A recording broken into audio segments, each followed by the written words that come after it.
Hammaga assalomu alaykum. Bugun sizlar bilan yangi metodni ko'rib o'tamiz. Bu metod for each metodi. For each metodi ham metodga o'xshab ketadi, faqat bitta farqi bor, u return qilmaydi. For each metodi arraydagi har bir element uchun berilgan funksiyani navbat va navbat ishga tushiradi va yangi array qaytarmaydi. Map bizga yangi array qaytaradi, for each qaytarmaydi. Shunchaki ishga tushib, biz bergan funksiyani array ustida bajarib beradi. Ya'ni bu yerda callback har bir element bajaradigan funksiya va natija yo'q yoki undefined qaytaradi degani biza for eachni xuddi mapga o'xshagan bitta o'zgaruvchiga tenglab undan chiqadigan natijani ololmaymiz. Mapga buni iloji bor edi, lekin for eachga buni iloji yo'q. Kodni ko'proq qilib olaman. Bu yerga tashlaymiz. Constantdan names degan o'zgaruvchi e'lon qilingan va Ali va Ali Hasan degan ismlar saqlangan arrayni o'z ichiga oladi va names chaqirib for each metodi chaqirilgan. Bu yerda o'zgaruvchi e'lon qilinmagan, shunchaki array chaqirilgan va for each metodiga murojaat qilingan. Va mana bu yerdan boshlab callback funksiya ishga tushyapti.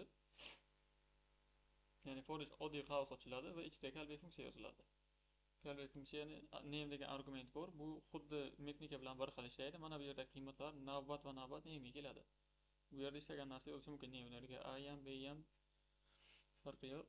Va console logga salom degan so'z chiqarilgan va yonidan name degan o'zgaruvchi chaqirib qo'yilyapti, ya'ni mana bu yerdagi argument. Va terminalni ochib ishga tushirib ko'ramiz. Node arrays.js salom Ali, salom Ali, salom Hasan. Ya'ni ismlarni oldidan salom degan so'zni qo'yib berdi. Buni kommentariy qilaman. Va keyingisi indeksdan foydalanish. Bu ham xuddi mapdagidek indeksdan foydalanishimiz mumkin. Bu yerda nums degan o'zgaruvchi e'lon qilingan va o'yin 20 qiymatlarini saqlaydigan array bor. Numsga murojaat qilingan. Bu yerda ham hech qanaqa o'zgaruvchi e'lon qilinmagan, shunchaki tayyor arrayga murojaat qilinib, for each metodi chaqirilyapti va mana shu yerdan boshlab callback funksiya davom etyapti mana shu yergacha. Birinchi qiymat num, bu num mana bu yerdagi o'yin 20-30lar navbat va navbat shunga qiymat sifatida keladi va keyingisi indeks mana bu arraydagi barcha elementlarni raqamlab chiqishi. Indeks ikkinchi argument shu narsa bajaradi. Bularni o'rnini almashtirsalar ham, ismini almashtirsalar ham farqi yo'q. Birinchi qiymat doimiydek mana bu yerda har bir qiymat navbat va navbat qabul qiladi. Ikkinchi qiymat esa shuni indekslab chiqadi. Ya'ni 0, 1 va 2.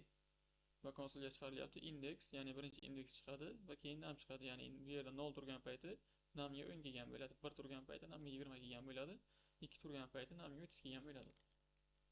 Ishga tushirib ko'ramiz. Mana 0, 10, 1, 20, 2, 30. Bu oddiy indekslab chiqish. Buni kommentariy qilaman. Va keyingisi obyektlar bilan ishlatish. Buni aslida for each map metodiga ham ko'rgandik. Users degan array bor va name Ali age25, name vary age20 degan qiymatlar mavjud obyekt bor arrayning ichida. Va users for each metodi chaqirilgan. Mana shu yerdan boshlab callback funksiya boshlanadi. Userga mana bu yerdagi obyektlar navbat va navbat keladi. Shu yerda e'tibor bering, obyektning ichidagi xossalar emas, balki obyektning o'zi. Va oddiy qauschala ochilib console logga birinchi navbatda user name chiqarilyapti, ya'ni user obyekti, userning ichiga mana bu yerdagi obyekt keladi va shuni name xossasi chiqyapti va yoshda degan so'z bilan user keladigan obyekt va age xossasi chiqyapti. Ishga tushirib ko'ramiz. Ali yoshda 25, Vali yoshda 20. Mana bu yoshda so'zini